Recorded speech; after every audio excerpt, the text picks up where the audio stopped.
Haleluya, haleluya. Iriya ndirimbo tumaze kuririmba ni iy'Ijana na 66 mu ndirimbo zo gushimisha Imana. Ngwino soko nawe ujye uyiririmba igufashe.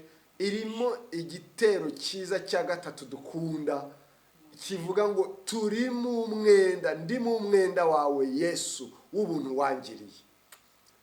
Turanezerewe rero kuko Imana yongeye kuduha aka kanya kuba twumvise bwa mbere. N'ubundi nitwa Felix Ndikumana n'umufasha wanjye yitwa Odeta Kandama. Turi hano Abuja muri Nigeria, niho tuba n'umuryango wose, kandi turashima Imana ko yaduhaye agakiza, natwe ikadukura mu bwami bw'umwijima ikadushyira mu bwami bw'umucyo. Tukaba tugendera muri uwo mucyo, kandi tukaba dufite ibyiringiro by'uko tuzabana na Yesu mu ijuru. Kuva kuwa mbere twize ku ijambo rivuga ubwami bw'Imana. Kuwa mbere twavuze muri makeya impamvu ki dukwiriye kuvuga ubutumwa bw'ubwami bw'Imana, ndetse tuvuga muri makeya ni bande bari muri ubwo bwami bw'Imana, ubwo bwami buri mwonde. Hanyuma kuwa kabiri tuvuga niki twakora kugira ngo tubone ubwo bwami bw'Imana. Tuvuga no ku bintu bivuga ngo ese icyatubuza kubona ubwo bwami bw'Imana ni iki. Ejo kuwa gatatu twavuze ubwami bw'Imana ko ari ubwami bw'umucyo. Tubuganiraho umwanya uhagije. Tuvuga yuko umuntu iyo agiye mu bwami bw'Imana aba agiye mu mucyo, kandi uwo mucyo uramumurikira. Ndetse tuvuga yuko ari n'ubwami bw'amanywa, ko ibyo dukora byose biba biri ku karubanda, biba bigaragara. Hanyuma mu kurangiza twatangiye ikintu kimwe kiri mu bwami bw'Imana tugiye kuganira uyu munsi, tukanagicengera tukacyumva, tukumva imbaraga zacyo gifite mu buzima bwacu nk'abakristo, cyangwa mu mbaraga gifite mu byaremwe byose, kuko icyo kintu tugiye kuvuga nicyo tangiriro, ni nacyo herezo. Icyo kintu tugiye kuvuga ni ijambo, ni ijambo. Ejo rero twabasabye kugira ngo nibura mufate umunota umwe wo gusoma 30 yo mu Itangiriro igice cya mbere umurongo wa mbere. N'ubundi ndinginga mwarimu Alex ngo ahaguruke adusomere ayo magambo, igice cya mbere umurongo wa mbere n'uwa kabiri n'uwa gatatu mu Itangiriro. Reka adusomere ayo magambo.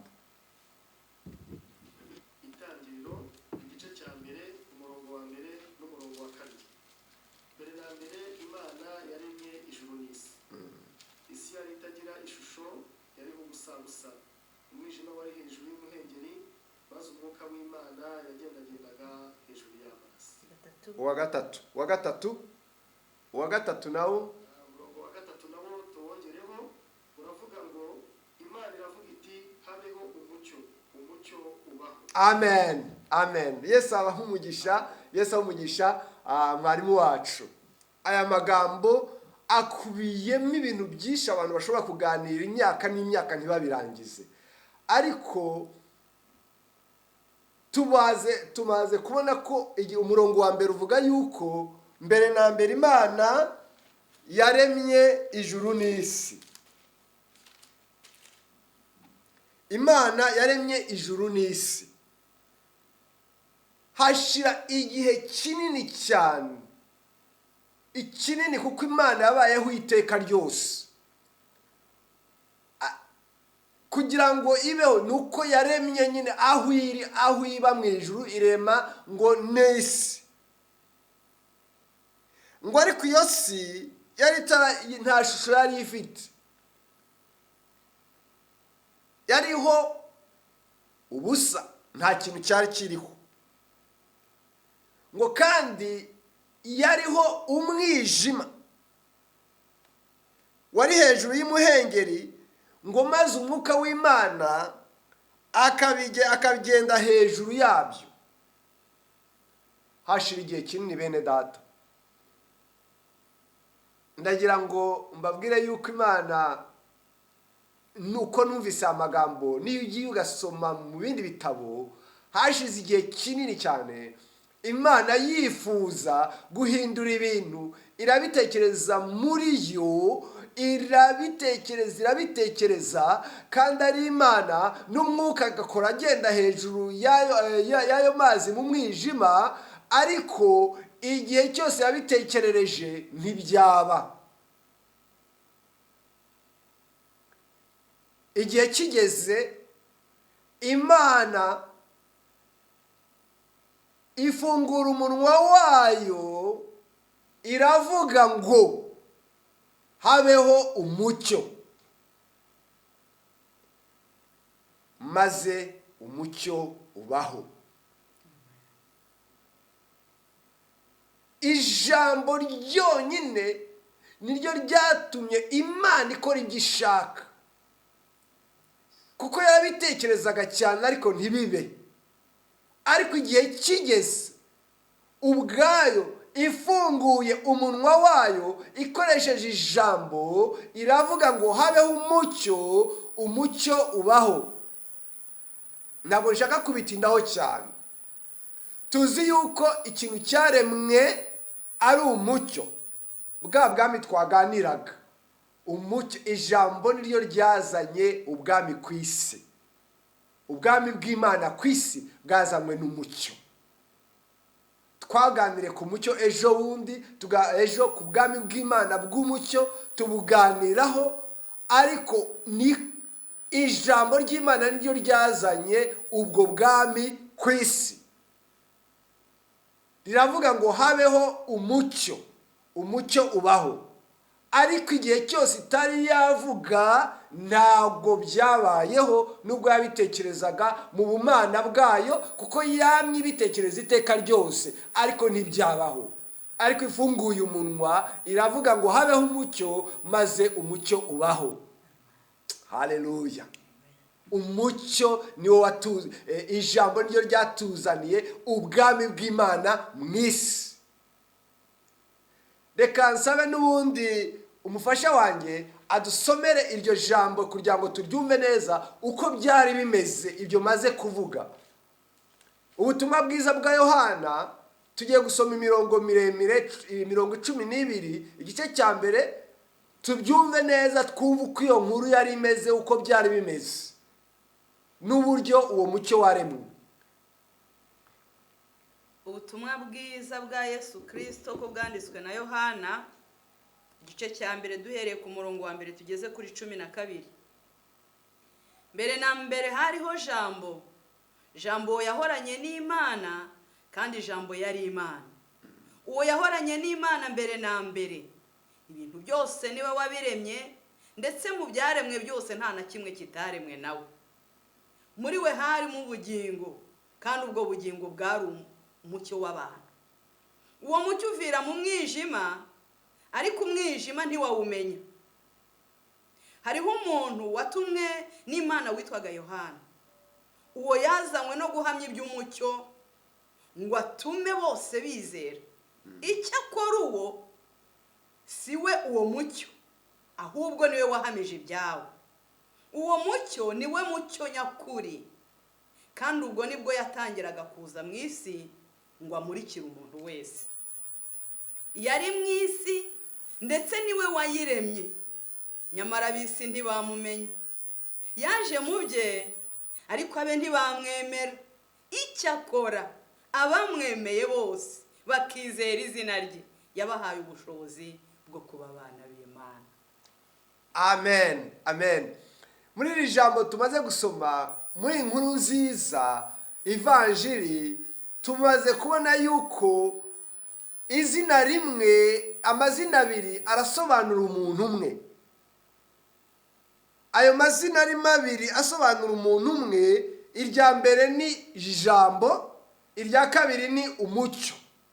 Birasobanura umuntu umwe, cyangwa birasobanura Imana, ari nabyo bisobanura Yesu. Yesu niwe mucyo, kandi Yesu niwe jambo, ni iryo jambo turi kuvuga, iryo jambo Imana yakoresheje kugira ngo imbaraga z'Imana zishobore guhaguruka zikore ibyo Imana itekereza. Akenshi tugira ibintu byinshi dutekereza kandi ntibibeho, ariko n'Imana nayo biyibaho, igatekereza ibintu ntibibeho kugeza igihe ikoresheje ijambo rikaba ari ryo rizana imbaraga zo gukora bya bindi Imana yatekerezaga. Niyo turebye mu mibereho, mu mibanire hagati y'Imana n'abantu, dusanga yuko jambo atarigira.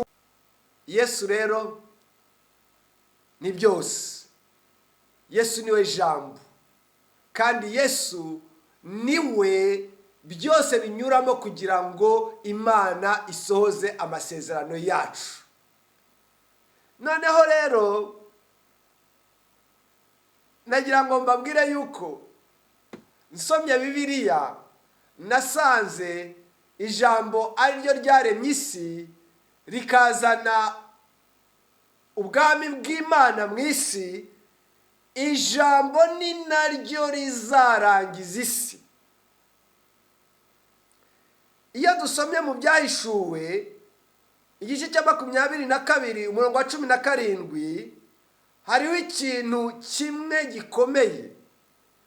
Bibiliya iratubwira ngo umwuka n'umugeni barahamagara bati ngwino, kandi uwumva nahamagara ati ngwino. Burya niyo mpamvu bavuga ngo ntawuzi isaha nta n'uzi igihe, kubera yuko atari igihe kizarangiza isi, ahubwo ni ijambo rizarangiza isi. Ni ijambo rigaragara yuko umunsi umwuka w'Imana n'umugeni bahurije hamwe bagahamya yuko Yesu akwiriye kugaruka, uwo munsi Yesu azaza. Uwo munsi rero ushobora kwihuta cyangwa ugatinda bitewe nuko umwuka agomba guhamanya n'umugeni bakabihurizaho. Igihe cyose bazaba batarabihurizaho ntabwo Yesu azagaruka. Niko iri jambo ritubwira. Bene data, akenshi wumva ari byo tugahuza, kuko abera baravuga ngo Yesu uzageza hehe kudahorera amaraso y'abera yamenetse ku bwawe. Abera baratakamba, ariko hari igihe abera batakamba umwuka ukabona ko atari igishe. Niyo mpamvu iyo concordance, guhuza kw'abera n'umwuka, ari byo bizarangiza isi, igihe umwuka n'abera bazavugira icyarimwe ijambo rivuga ngo ngwino Yesu.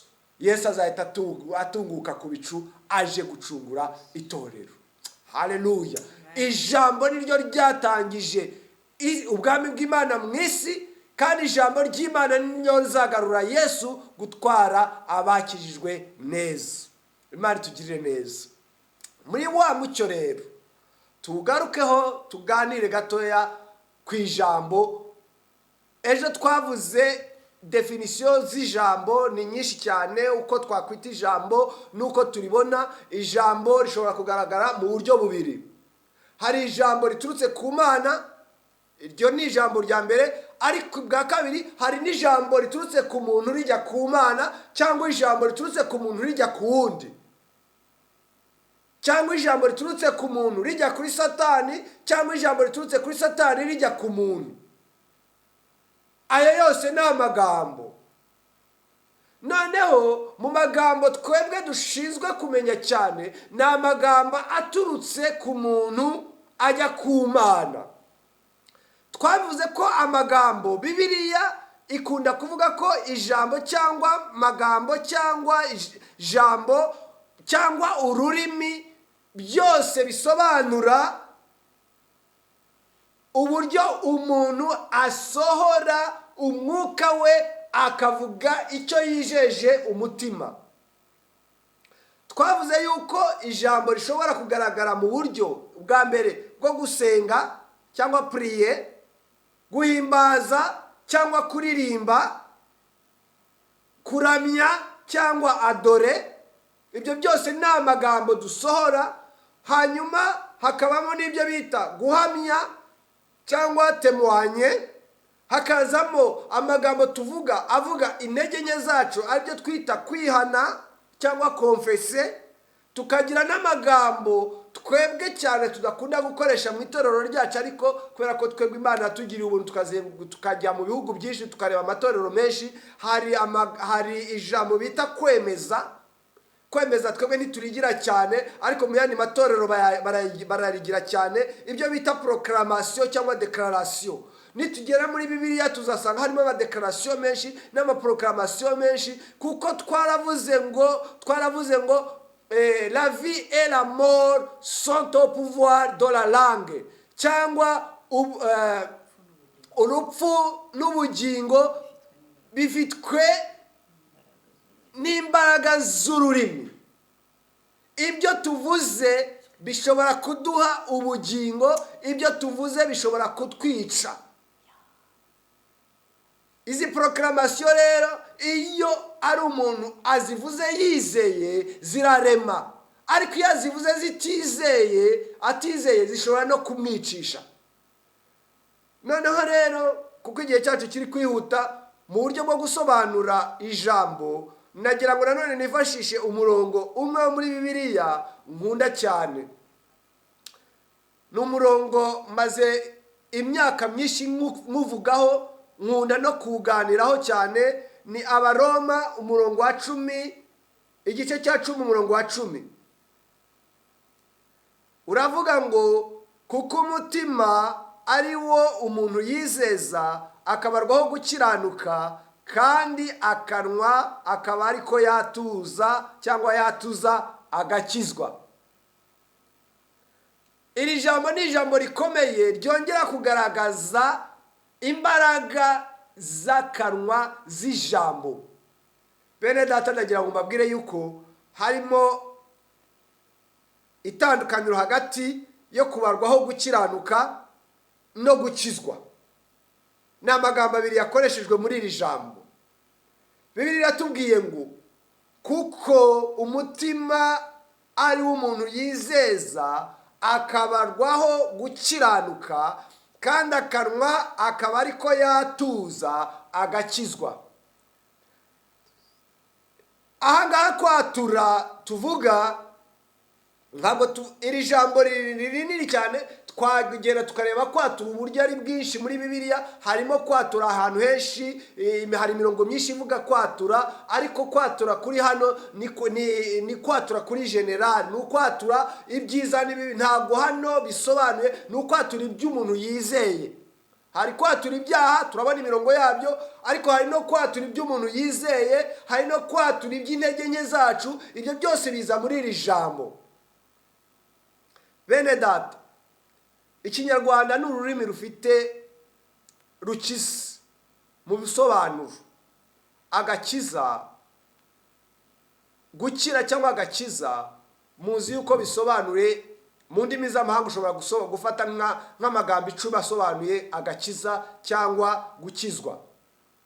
Agakiza ndashaka kubisobanura gato muri ubu buryo. Agakiza ni navuga ni ukubona ubukungu. Agakiza ni ukubona ubutunzi. Iryo jambo ryacu riko risobanura agakiza ni ubutunzi, agakiza ni ubukungu, ariko agakiza ni n'umuntu ugutabaye, ugukijisha.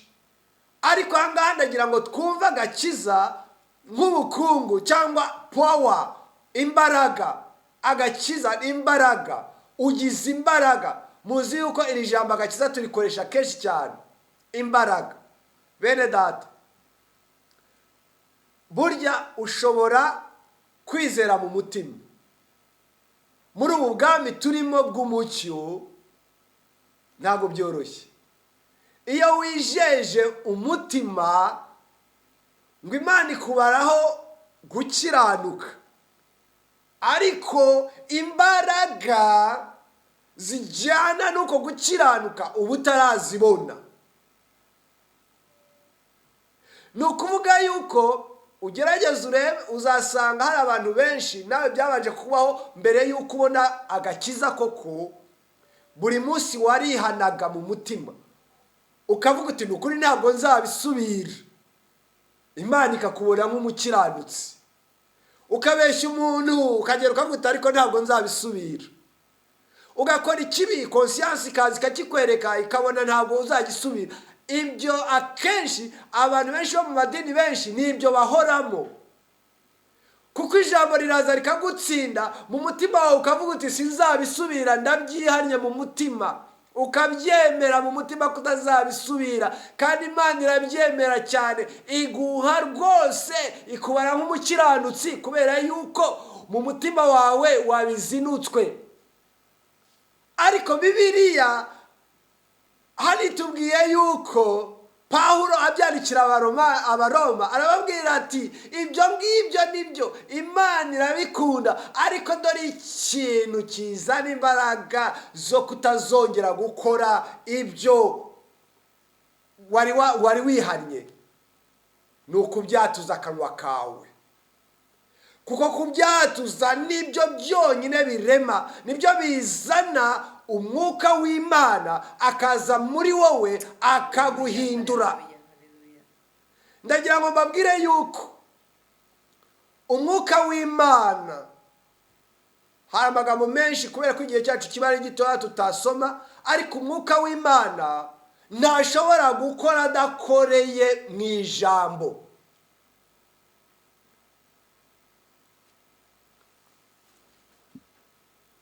ahangaha mfashe urugero rw'umuntu warukoresheje vuba. aha tuhafite aka kantu karimo udupapuro two kwihanagura. utu dupapuro two kwihanagura dufite akamaro cyane, ariko akenshi nyine twirebera iki gipapuro cy'inyuma, ariko utu dupapuro tugira akamaro cyane. iyo ukuboko kwanjye kutamanutse ngo gufate ka gapapuro aho kari kazazana ivumbi, ntacyo kazamara, ntabwo kazakoreshwa. ariko nifata ukuboko kwanjye ngakoramo, icya mbere cyo nzakoramo kubera ko hafunguye. umuntu ajya akagacurika gutya agashaka gukoramo, ntabwo ashobora kuzana agapapuro. ibi bigereranywa, iyo ugacuritse bigereranywa na bwa bwami bw'umwijima abantu benshi bagenderamo bazi ko bakoreshwa n'Imana, bakaba bafite ibintu muri bo, ariko inzira connection yo kugira ngo umuntu agere kuri bwa bupapuro akaba atayibona. gukizwa rero ni nkaho uje ugafungura ka kantu, umwenge wo kugira ngo dufate twa dupapuro uboneke. umuntu nuko ateye yaremwe kugira ngo akore, abe ikiremwa cy'Imana, akorera Imana. ariko igihe cyose hano hafunze, nta connection birimo, bisaba yuko ubanza ukahafungura. ariko kuhafungura byonyine ntibihagije. kuhafungura ni kwa kundi kwizera Yesu akakubera byose, ukumva ko akubereye byose, ukamufungurira ngo naza gukoreshe. ariko iyo udahamagaye Yesu ngo aze akoremo, agukoreshe icyo yaguteguriye, bwa bupapuro nta gaciro bugira. bugira agaciro gusa iyo kwa kuboko gushobora kuza kukinjiramo. haleluya. kandi uko kuboko nta kindi kintu kikuzana, ni ijambo ry'Imana, kuko umwuka wera niyo ijambo niryo konduwi cyangwa niwo muheha utuma imbaraga ziva mu ijuru zikaza zikakugeraho. haleluya. twibuke yuko umwuka wera ari imbaraga. twibuke yuko natwe turi hano turi utu dupapuro kugira ngo umwuka w'Imana aze agukoreho, anyura mu ijambo.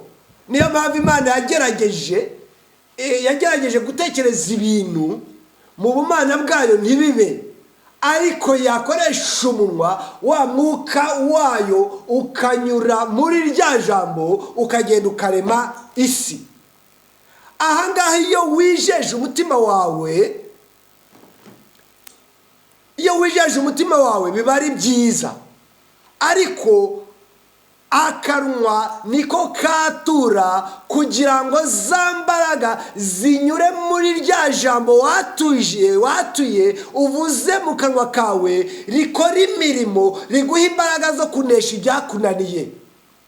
Ndabyibuka nkimara kwihana, nihanye muri 1991 nigaga iruhande, twari dufite icyumba twajyaga gusengeramo ahantu twitaga kwa Jose, ni hafi mu kigo cy'iruhande.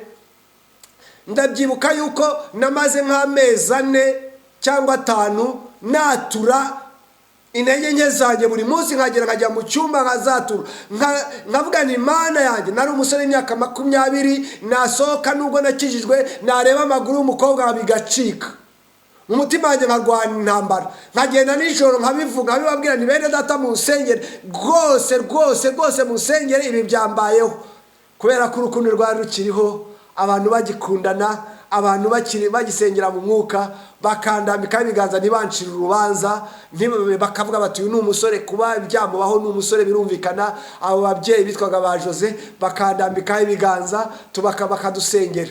Ndakomeza hari igihe twibwira ko uvuga ikintu mu Mana bigahita bimera nkaho ari imbuto ukanze birarangiye.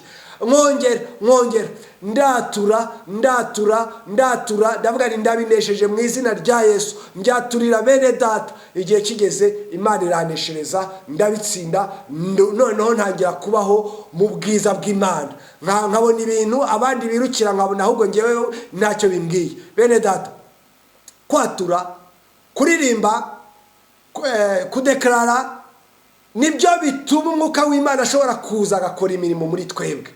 Ijambo ry'Imana no kuryumva, nahishuriwe yuko aya magambo ndi kuvuga nk'iri jambo tumaze gusoma warisomewe inshuro 1000, ariko nagira ngo mbwire yuko kurisoma bisa nkaho ucometse umuriro ukawinjiza mu cyuma. None se wavuga yuko wacometse kandi wabyaracomokotse ukavuga ngo umuriro wageze mu cyuma? Kugira ngo umuriro ukore urongera ukawucomeka. Ijambo ry'Imana ni urwo rusinga rwongera rugucomeka kugira ngo umuriro w'Imana wongere winjire muri wowe ukora imirimo. Mwene data, iyo udafite inzara n'inyota yo kumva ijambo ry'Imana haba hari ikibazo, kubera yuko nta rusinga ushobora kubona rucomeka umurimo w'Imana, umuriro w'Imana nguze ujye muri wowe ukora imirimo. Ukeneye mwene data kwatura, ijambo ry'Imana rikaturirwa imbere yawe, ijambo ry'Imana ukaryatura, intege nke zawe ukazatura bakagusengera. Icyo nicyo kizana agakiza, nicyo kizana gukira, nicyo kizana rwose kubireka. Ibyo turabihamya twese, turabagabo, maze imyaka 30 nkorera Imana, kandi rwose ibyo bintu maze kubihererwa imbaraga, ntabwo byongeye. Nabonye agakiza, haleluya. Nabonye imbaraga zituma mbinesha, biraza bikaza imbere yanjye, ariko kagakiza kagahita kabikubita bikagwa hirya iriya, ntibyongera kwataka umutima wanjye ngo biwutware biwugire imbata, kubera ko nabonye agakiza. Bene data, kwatura nicyo cyonyine gishobora kuzana ubwami bw'Imana muri wowe. Haleluya. Ubwami bw'Imana buzanwa muri wowe na Yesu, kuko kwatura tuvuga bisobanura Yesu, kuko ijambo ry'Imana bisobanura Yesu. Rya jambo uvuze riraza rigakora imirimo, umwuka wera akanyura muri rya jambo, nk'uko umwuka wera yanyuze mu ijambo ry'Imana igihe Imana yavuze ngo habeho umucyo, maze umucyo ukabaho, kubera ko umwuka w'Imana tumwita umwuka wera, cyangwa ariko ubundi ni imbaraga z'Imana. Imbaraga z'Imana zikanyuramo zigahita zikora bya bindi byatuwe. Gerageza mu kubana n'Imana kwawe, ukunde kuririmba, kuririmba ni ukwatura imbaraga z'Imana, ni ukuvuga amagambo ari kugenda azana umwuka wera muri wowe. Nuceceka ukavuga ngo nzasengera mu mutima, ntabwo umwuka wera azaza ngo akugeganyeze. Ariko nufunguza akanwa ukatura ukaririmba. Murabyibuka Paulo na Sila bararirimba bari bamaze kwirukana abadayimoni ku muntu. Induru ziravuga wa muntu wari umupfumu, bamaze kumwirukana barabajyana barabafunga. Bamaze kubafunga baratangira baratura bararirimba. Umwuka w'Imana anyura mu kuririmba kwabo arabakiza. Haleluya. Atura, simvuze ko atura ibyaha, ndavuze ngo atura. Vuga usome ijambo ry'Imana uzarebe. Ndakwingiza nujya gusoma ijambo ry'Imana ntukarisome ufunze umunwa ngo urisomeshe amaso gusa. Ujye urisoma unarivuga, uvuga ngo mbere na mbere hariho jambo, wisomera. Atari ngombwa yuko uri kumwe n'abantu, uvumbura akanwa urebe ngo biragira imbaraga muri wowe. Le pouvoir, imbaraga zose z'ubuzima n'urupfu biri mu maboko y'ururimi. Ibyo uvuga nibyo uzasarura. Bene data, muri ubu bwami ntabwo byoroshye. Hari byinshi biri kuza, tukagenda bari byo bidutwarira igihe ndetse bikatunaniza. Tuzirikane yuko turi ku rugamba. Ubwami bw'umwijima buri kurwana n'ubwami bw'umucyo. Ubwami bw'umwijima kubera ko buzi imbaraga zo kwatura, icyo bukoresha ni iki? Buzana ibintu byinshi, bukaturira ibintu byinshi ku bantu. Noneho bikaba ari byo bigutwara umwanya, ukumva kwatura kw'iby'isi ntiwumve kwatura kw'iby'ijuru. Umwanya wawe ukaba muke mu gusenga. Gusenga ntabwo ari gusengera mu mutima, nubwo nabyo ari byiza. Gusengera mu mutima ni byiza, mujye mubikora kuko duhora dusenga amasaha 24 kuri 24. Ariko iyo dusenga amagambo tuvuga ntabwo ari y'abafite imbaraga, ahubwo imbaraga zigira wa mwuka wera ababonye aho anyura kugira ngo aze aganire nawe. Haleluya. Kuko niyo nzira yonyine umwuka wera anyuramo kugira ngo aza kuganirize, akwemeza iby'ibyaha. Iyo umuntu yaramaze gukizwa arwana n'icyo kibazo cyo kwatura, kuko agomba gusaba imbaraga. Imbaraga ntizishobora kuza z'umwuka wera zitanyuze mu ijambo. Aragenda rimwe na rimwe kumva amagambo menshi, ukagira ngo hari twamuhaye menshi. Ayo twamuhaye ntaba ahagije. Nitubivuga mu gitondo, tubivuge nimugoroba, tubivuge tubyutse, tubivuge turyamye. Iyo turi kwatura ijambo ry'Imana, tuba turi kubwira umwuka wera ngo ngwino utwuzure, ugendere muri twebwe, ukorane natwe. Haleluya. Mbere ko ndangiza, ndagira ngo nsome ijambo ry'Imana ryanditse muri Petero wa mbere igice cya 3:10. Haranditse ngo, kuko byanditswe ngo ushaka gukunda ubugingo no kubona iminsi myiza abuze ururimi rwe rutavuga ikibi, n'iminwa ye itavuga iby'uburiganya. Imana idufashe. Bene data, ejo tuzaganira ubwoko bwo kwatura. Habaho kwatura kwiza kuzana ubugingo, hakabaho kwatura kubi kuzana urupfu. Tuzareba ingero muri Bibiliya z'abantu batuye neza bakabona ubugingo, z'abantu batuye nabi bakabura ubugingo. Bene data, amagambo yose tuvuga azadutsindishiriza cyangwa azadutsinda. Ndabinginze bene data, twatura ijambo ry'Imana. Ubishoboye ubikunze, wajya uhora uririmba. Twebwe mwabonye ko dukunda kuririmba, duhora turirimba, nicyo kintu cyonyine dukunda. Turaririmba rwose, aho kugira ngo dutere ama story ngo tuganire, tugahita dutera karirimbo tukaririmba tukifashirizwa. Ukibaza ese kubera iki bafashijwe? Ni amagambo bari kuririmba abafashije? Oya, ntabwo ari ayo magambo, ahubwo umwuka wera araje abona hanyura kugira ngo abasure, kubera ko muri kuririmba. Oh haleluya. Ugasoma Bibiliya, warangiza ugasoma Bibiliya ukabona urahagurutse witeye hejuru urafashijwe. Ese ugira ngo nuko ayo magambo usomye ari logique cyane agukubise mu mutima? Oya, nuko Umwuka Wera akoreye muri ya magambo akaza akabona aho yinjirira akagusanga. Bene data mukunde kuririmba, bene data mukunde gukora amadeclaration, muvuge muhamye ibintu. Bene data mukunde kuramya. Ibyo byose ni ukugira ngo Umwuka abone ahanyura aze akomeze agusanishe n'Imana. Haleluya. Muzi yuko tugomba gusa n'Imana kandi tugatekereza nk'Imana. Umuntu udatekereza nk'Imana, udasa n'Imana, ntabwo azabona Imana, kuko ibyo byose tubihabwa no kwizera.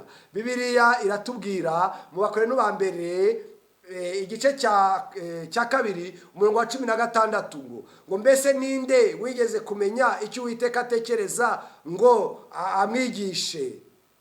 Nyamara twebwe dufite gutekereza kwa Kristo, dufite gutekereza kw'Imana. Ariko kugira ngo ugire gutekereza kw'Imana birasaba yuko watura kenshi, ukatura indirimbo ukayiririmba, ukatura intege nke zawe, ukatura guhambara kw'Imana, ugasoma Bibiliya igihe kinini, usoma watuza akanwa kawe, Umwuka Wera akaza akabikoreramo, akaguha imbaraga, maze akagusanisha na Kristo, ukagira gutekereza kwa Kristo. Imana idufashe itugire neza. Tugiye gusenga Imana. Mbese muri ubu bwami bw'umucyo bwaje mu isi kubera ko Imana yatuye ikawushyira ku isi, kandi tukabona yuko ari nayo izaburangiza kubw'ijambo rizahuzwa hagati y'umugeni n'umwuka ikarangira. Wowe ujya ubona akanya ko kwatuza akanwa kawe ngo uhamye iby'Imana igukorera, uhamye iby'intege nke zawe, uhamye n'ibyiringiro byawe, cyangwa uhamye umunezero wawe, cyangwa uhamye devotion yawe uko ubaha Imana? Ibyo byose tubyita kwatura. N'Bibiliya Pawulo yatubwiye mu Baroma ibice 10 umurongo wa 10, watuze akanwa kawe ubone gukizwa. Reka dusenge Imana.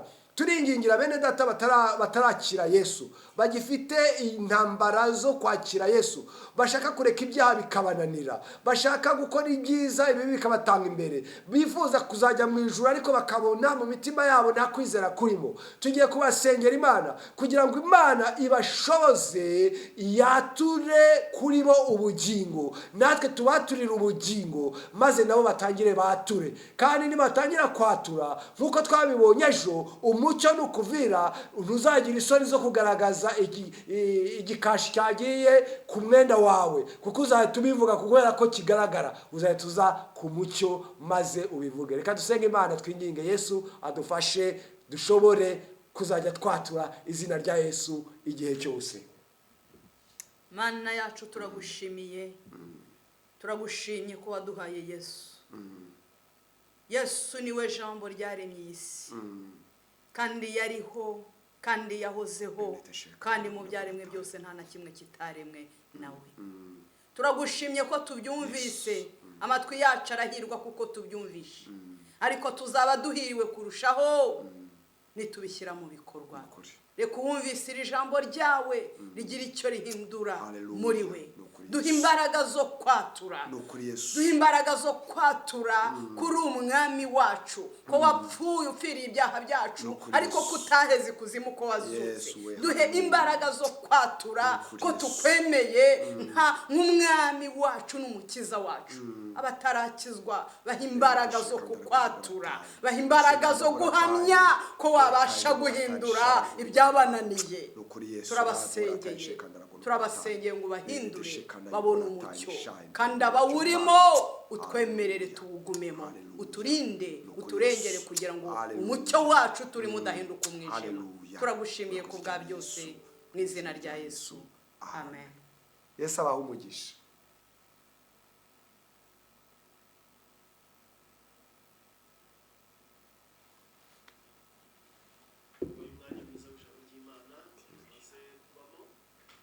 Felix yakoze